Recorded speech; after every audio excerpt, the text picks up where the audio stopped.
सर्वप्रथम मैं वैदिक विज्ञान केंद्र के समन्वयक प्रोफेसर विनय कुमार पांडे जी को बधाई देना चाहता हूँ कि उन्होंने मंच पर इतने विद्वत जनों को एक साथ लाए हैं।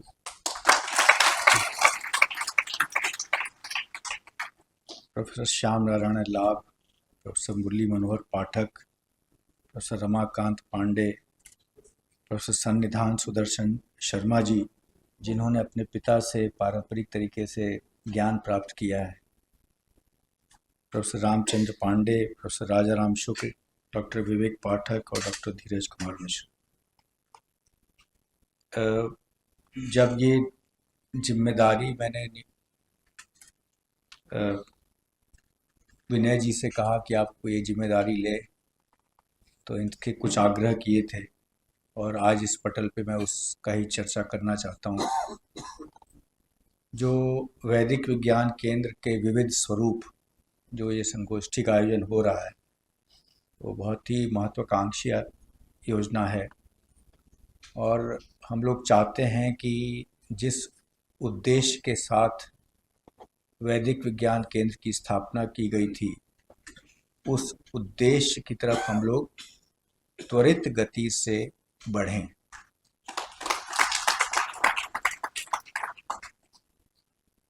ये एक शिक्षा का या डिग्री देने का केंद्र न रहे, पर ये वो केंद्र रहे जो कि दो तरह की चीज़ों पे ज़्यादा ध्यान दे। पहला है कि हम वेद को बारे में, वेद के जो विभिन्न आयाम हैं, उनको जो वर्तमान में शिक्षा पद्धति है, उसमें उसको हम कहाँ कहाँ अवतरित कर सकते हैं।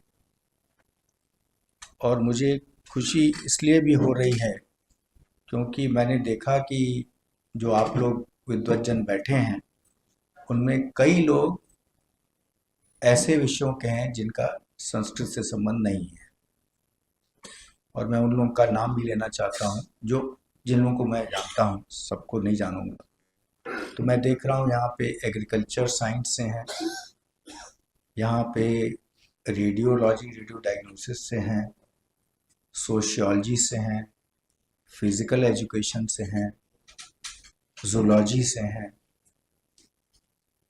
तो इसका एक कारण है कि आप लोग यहाँ पे हैं, यहाँ पे कि आप अपनी अपनी, आयुर्वेद से हैं, आप अपनी अपनी विधा में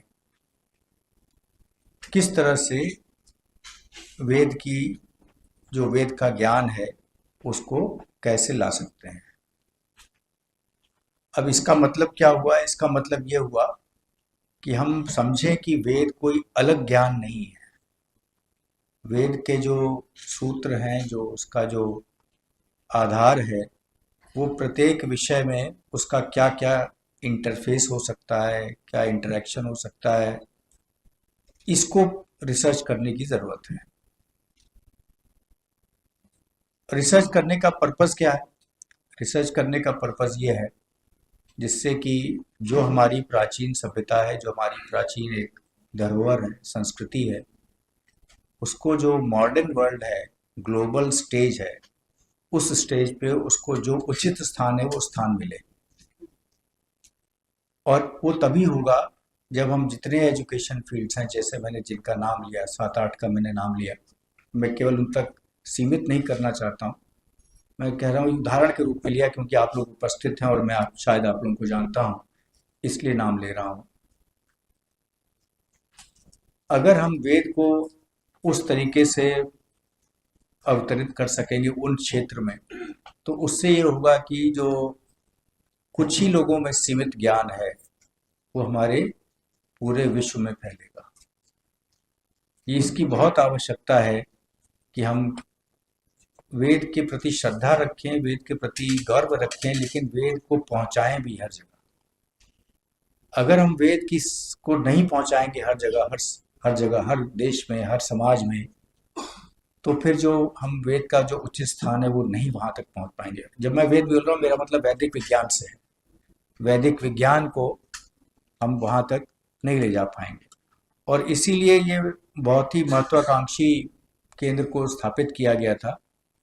लेकिन ऐसा मुझे कई लोग ने इस पे चर्चा की है कि जिस उद्देश्य से इसकी स्थापना हुई थी, उधर और त्वरित गति से बढ़ने की जरूरत है। शायद गति जो है या तो त्वरित नहीं थी, और या दिशा में कुछ संशय था।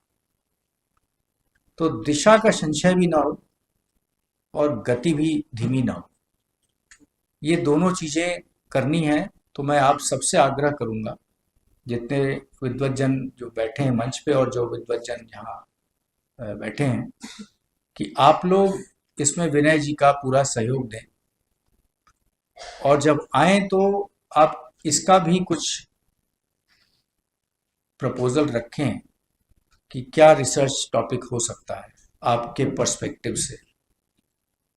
आप अगर साइकोलॉजी में कुछ करना चाहते हैं तो क्या उसका कोई पॉसिबिलिटी है कि इंटरफेस है वेद विज्ञान का साइकोलॉजी से?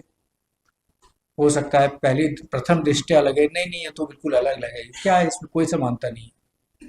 तो समानता की बात ही नहीं की जा रही है। ये नहीं कहा जा रहा है कि वेद विज्ञान वही चीज है जो साइकोलॉजी है, बिल्कुल नहीं कहा जा रहा।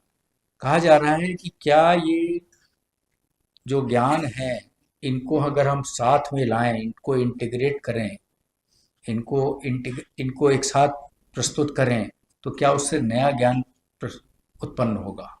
ये बात है। जैसे रिसर्च क्या होता है? रिसर्च ये होता है कि हम जो उपलब्ध ज्ञान है उसको आगे बढ़ाते हैं। कभी कभी वो एनालिसिस से करते हैं, कभी क्रिएटिविटी से करते हैं। अगर हम फिजिकल एजुकेशन के रिसर्चर हैं तो हम उसमें पेपर छापते हैं, अगर हम सोशियोलॉजी में हैं तो हम उसमें पेपर छापते हैं। लेकिन अगर हम फिजिकल एजुकेशन में बायोलॉजी मिला के करते हैं तो हमारा इम्पैक्ट फैक्टर बढ़ जाता है। अगर हम सोशियोलॉजी के क्षेत्र में कुछ हिस्ट्री ऐड कर देते हैं तो इम्पैक्ट फैक्टर बढ़ जाता है। क्यों बढ़ जाता है? इसलिए बढ़ जाता है क्योंकि हम उस ओरिजिनल विषय को एक नए आयाम में प्रस्तुत कर पाते हैं और उसकी नई उपयोगिता सिद्ध होती है। तो यही हमको वैदिक विज्ञान के साथ भी करना है। जो हमारी धार्मिक परंपरा है और जो हमारी अस्मिता का सवाल है, वो सवाल तो वहीं का वहीं है, उसमें उससे मतलब नहीं है। ये हम लोग यूनिवर्सिटी की बात कर रहे हैं, ये विश्वविद्यालय है जहाँ पे विद्या को बढ़ाना है, और ये विश्व का विद्यालय है। देखिए भारतीय परंपरा क्या रही है, उसने विश्वविद्यालय नाम दिया। क्यों विश्वविद्यालय नाम दिया? जिससे कि अच्छे अच्छे आइडियाज, स्टूडेंट्स, फैकल्टी पूरे विश्व से आए, और जो यहाँ सृजित हो, जो यहाँ पैदा हो, वो फैले, पूरी हर जगह फैले। तो विश्वविद्यालय नाम पे आप लोग ध्यान दें कि ये विश्वविद्यालय है, और ये साधारण विश्वविद्यालय नहीं है। ये ऐसा विश्वविद्यालय है जिससे पूरे देश को बहुत लगाव भी है, बहुत अपेक्षाएं भी हैं, और बहुत ज़्यादा जिसे कहते हैं कि एक प्यार भी है, जिसे कहते हैं इस टाइप से। तो कोई भी देश में कहीं भी आप जाएंगे तो बीएचयू के लिए एक अलग तरह से स्नेह पैदा होता है, अलग तरीके से आदमी को देखा जाता है। क्यों ऐसे देखा जाता है? क्योंकि कहीं लगता है कि ये जो है, ये भारतीय संस्कृति और समाज को जो है आगे बढ़ाने में ये विश्वविद्यालय जो है विशेष काम कर सकता है और कर रहा है।